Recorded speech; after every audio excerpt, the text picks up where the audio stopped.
Hello, how's sight? This is part 2 of the nutrition lecture.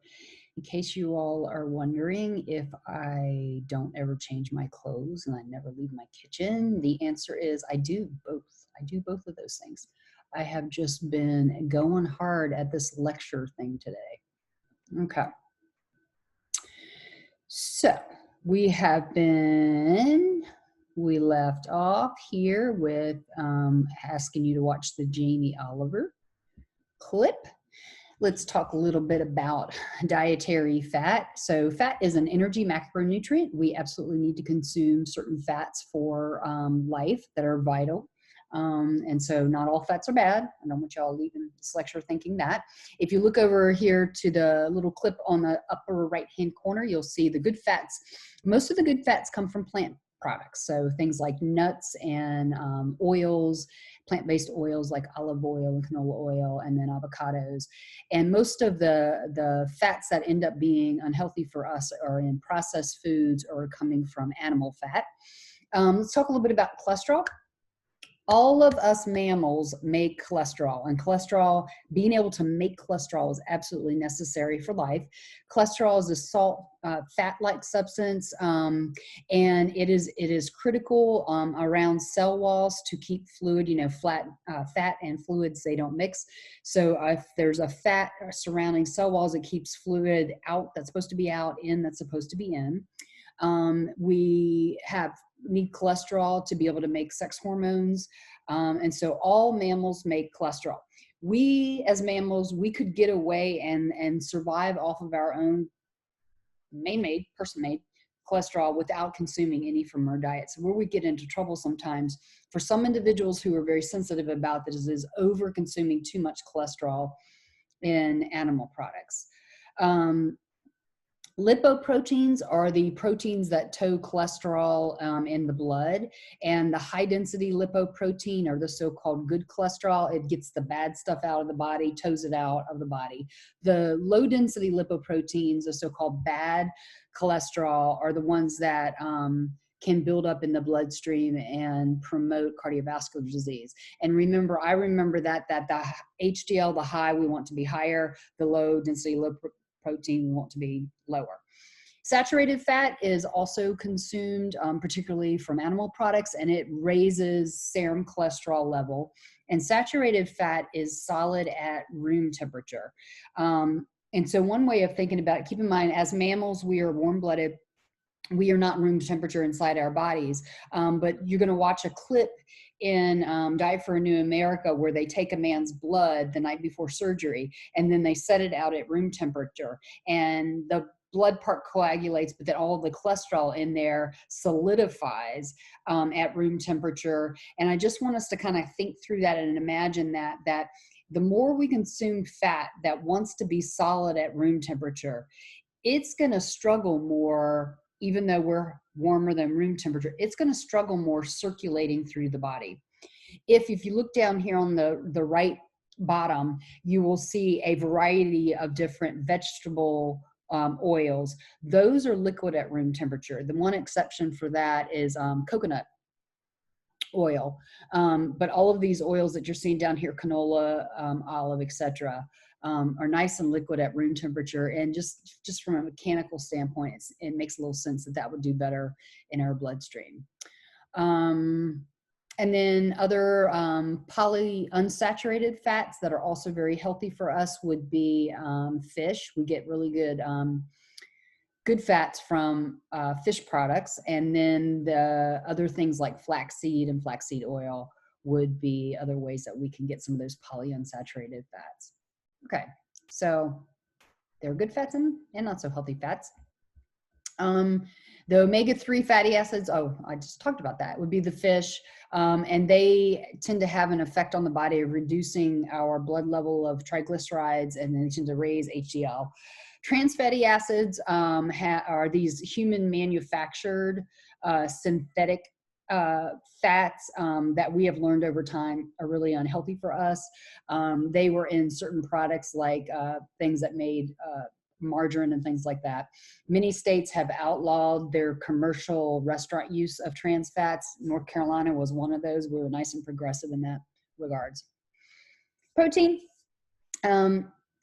These are 10 of the 20 known amino acids that are absolutely essential for consumption in the human body. We are what we eat, kind of thing. And these in the top right-hand corner are examples of where we get really healthy protein. So we've got eggs, fish, lean chicken here, legumes, garbanzo beans, chickpeas. I love chickpeas up here. These are necessary for synthesis of cell and muscle material. Most of us need 40 to 70 grams per day. If we are a high training athlete or engaging in strength training, we might need more. But this is one of those places where that Great Depression has lived on in kind of these cultural myths that have been passed down through the families.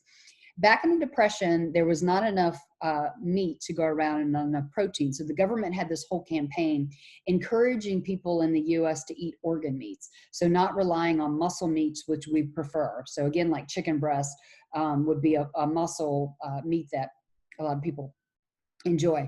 So they were encouraging the government back in the 1940s for people to eat more liver and spleen and stuff like that, more organ meat to get their protein if they couldn't afford the muscle meat, which is the more expensive part of the animals.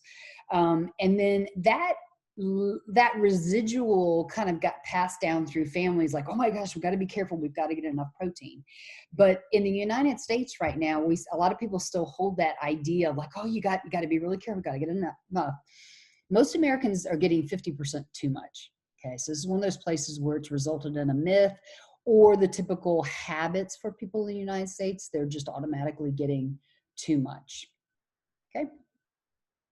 Other components of nutrition. Vitamins are the organic materials that regulate metabolism and other bodily functions. So those are broken down into the fat soluble, like vitamin A, D, E, K, and the water soluble, B and C. We've got to be careful not to overconsume the fat soluble because we could consume foods that have ADEK and they can be stored in our fat. And whenever our body gets low on them, they're released from the fat and then they can go do whatever they need to do. The water soluble, we have to actually be careful. We're consuming them on a regular basis because if we overconsume those over beyond what the utility is in the body, they will be lost in fluid in our urine. So we've got to consume them on a regular basis. Vitamins, also antioxidants that reduce cell damage, really good to consume, lots of antioxidants. These prevent cancer, heart disease, cardiovascular disease, eye disease. The minerals are the inorganic, they are the things in the periodic table, inorganic materials that regulate metabolism in our body. Things like calcium, phosphorus, potassium, sodium, iron, et cetera, et cetera. And then fiber is not a nutrient per se, but good fiber consumption is very important, not only for healthy GI tract time. People who consume a lot of fiber tend to have less issues with being constipated.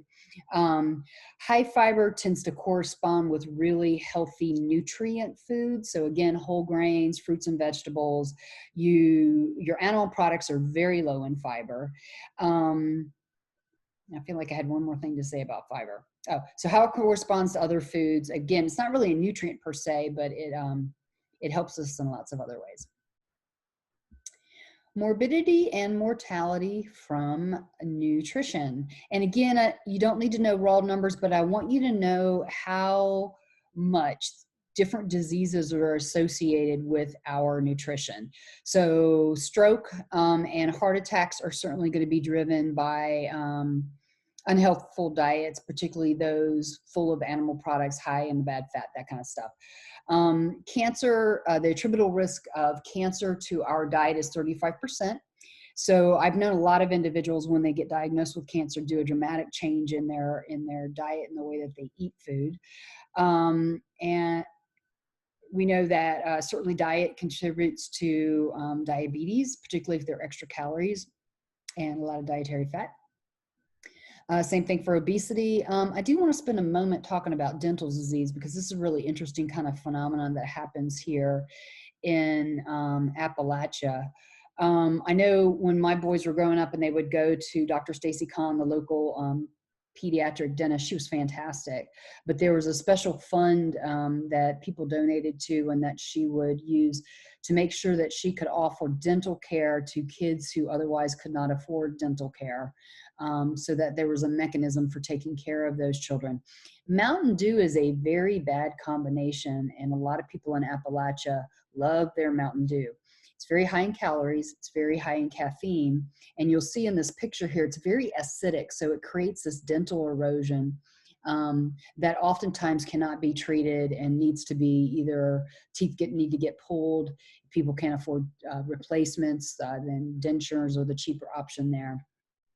My partner JP was out walking on the Appalachian Trail years ago, and he had been out for a couple of days camping and hiking, and he called me up on the phone on his way home, and he says, "Okay, I've seen it all. I've seen it all. I can die now." And I was like, "Oh, a bear!" Like, "Oh, did you see a bear on the trail?" "Oh, did you see a rattlesnake?" Like, "What did you see?" And he responds, he's like, "No, I'm in the grocery store in Mountain City. I just saw Mama put Mountain Dew in a baby's bottle." And I was like, "Oh, okay, yeah." Not the healthiest choice for that baby.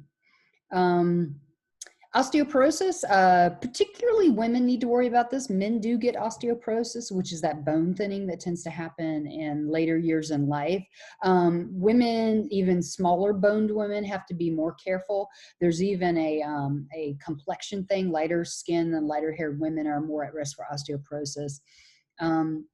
And certainly healthy nutrition is going to be important there. One of the myths, let me go back here. One of the myths in US culture is that women should be consuming a lot of milk and dairy products to protect their bones.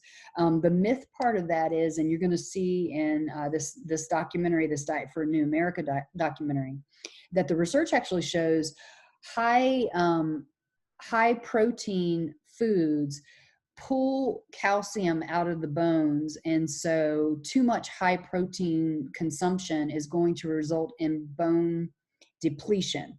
And a lot of those dairy products are also higher in protein. One of the things that women should be concerned about is certainly vitamin D and vitamin D, yeah, and calcium, which we can actually get from lots of leafy green veggies and just good nutrition following that food pyramid. Okay. A calorie is a physics term, and it's actually, a calorie is the measurement of energy potential in food. And so for the physics, it's the amount of heat needed to raise 1 gram of water 1 degree Celsius. And in calorie, what we call a calorie in lay language, in physics is really a kilocalorie. So if you consume 2,500 what we would call lay calories a day, what you're really consuming is 250,000. So if you want to blow your friends away, go, "Hey, man, I ate a lot of food yesterday. I consumed 300,000 calories," and you would be correct, because what we consider to be a calorie is really a kilocalorie. Macronutrient, here's a way of kind of remember that. Protein has 4 calories a gram, carb 4, alcohol has calories a gram. Alcohol is not really a nutrient, but it does offer energy, and fat has 9 calories a gram, which is why when you just start thinking about proportion of food on your plate, foods that are high in fat are very calorically dense too. So that's one of the points I want to make here. And you remember, when we saw back earlier, the typical Americans consuming about 3,900 a day, over consuming total calories. Okay. Now we're back to the Walsh article, and I'm not going to spend a whole lot of time on this because we have covered this already, and the Walsh article is available to you online on As You Learn. But I do just want to re-emphasize the rainbow diet. And as you see here in this picture, lots of healthy foods are represented by bright pigment. And what I love about that idea is that we've even evolved to see in color, because that was key in our food choices across evolution, being able to find the food that was the most nutrient dense and healthiest for us. And then just thinking about all the different phytochemicals, like beta carotene in carrots that make the carrots orange, et cetera, et cetera. That stuff is really healthy for us. So action-packed nutrition from foods with bright pigment. We also covered in the Walsh article, I'm moving all these things around in here. I don't know if you see them moving around or I'm just seeing them move around. The good fish and the good oils from food. And remember in the Walsh article, he talked about how people eating healthfully, that protected them from cognitive disorders, which would be that dementia, that decline. Kids that had really healthy fats in their diets learn better, same thing for adults. And then less of the affective disorders like depression and bipolar depression, less of the schizophrenia. Pretty powerful effects. We are what we eat type thing. Walsh talked about how for a lot of these mental health conditions, if just people in the United States knew about supplements, and again, his article is really focused on asking health professionals to push out that information to their patients. And so this would be health professionals encouraging patients with known nutritional deficiencies or known genetic vulnerability for this stuff to be encouraging healthful nutritional choices, educating them, as well as encouraging certain use of supplements. And we talked about the importance of vitamin D in the Walsh article, and a lot of people in the United States are not getting enough vitamin D. And ideally, we're out exposed in sunshine for about at least 10 minutes a day because our body makes its own vitamin D. But a lot of Americans aren't getting that. And then remember, a diet good for the brains, good for the body. And I'll let you enjoy my Oscar Cookie Monster really likes cookies. He not like this other stuff. Okay, here is the Diet for New America documentary that I would like for you to watch. Normally we would spend an entire class period watching this and kind of talking about it. There are some documentaries like Forks Over Knives that are a bit more modern, but I continue to like to show this one because there are some scenes in this one that I think are very powerful in being able to convey a lot of important information in a close period of time. So I usually ask after I show the documentary, what were the most disturbing scenes for you all to watch? And then we talk about that at the end of class. So feel free to post some of that on the forum. And then I just want you to also know that this documentary certainly has political leanings, and it talks all the way from about people's personal health all the way up to economics of food production. So it's got a political angle, but I also want to just kind of emphasize the fact that the information is scientifically, factually true, though. That the way we have moved into food production, the way that we have used our natural resources, particularly our over-reliance on animal products, is really true today. Also, issues that aren't necessarily discussed in this are just carbon footprint of food. I've already talked about my concern about how much fresh fruits and vegetables are available in grocery stores and how much of that goes to waste. But then even issues of if we could figure out how to buy more locally and not have our foods shipped so far, we would be helping to protect our environment by doing so. So please watch Diet for a New America and post comments or questions about any of these lectures up on the forum discussion. I looked today, nobody is messaging anybody or asking any questions on the forum yet.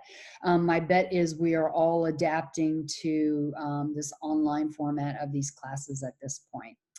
All right, it's been great seeing you all. I promise during the next lecture, I will have different clothing on because I will be doing this on a different day. Today, I just decided to push through a bunch of lectures, knock it out, get it done. I hope everybody's staying safe out there. I miss you. I'd much rather be in front of the class. Take care.